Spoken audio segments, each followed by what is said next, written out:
Gawa tayo ng panglinis ng ating baga. Madali lang hanapin ang sangkap at magandang epekto at epektibo. Sa magpapamedical, international o kahit local, ito ang gawin nyo 3 araw bago kayo magpa-x-ray. Instead na uminom ng sterilize, ito na lang ang gawin nyo. Ganito lang din po ang gawin nyo kung hirap huminga ang inyong mga anak dahil sa ubo at sipon at pati plema. Kung may asthma, nako, mabisa din itong lunas. Sa makating lalamunan at makapit na plema, garantisado na itong ipanggamot.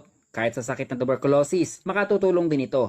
Sa may sakit na lang cancer, walang mawawala kung ito inyong susubukan. Maliliit na luya lang, maliit na luyang dilaw or turmeric, maliit na sibuyas at 2 kutsarang honey. Kung walang honey, okay lang yan, pero mas maganda kung merong honey. Pakuluan nyo sa 1.5 basong tubig sa loob ng 5 minuto. Gawin ito tuwing pagkatapos kumain sa tanghalian, 1 beses sa 1 araw.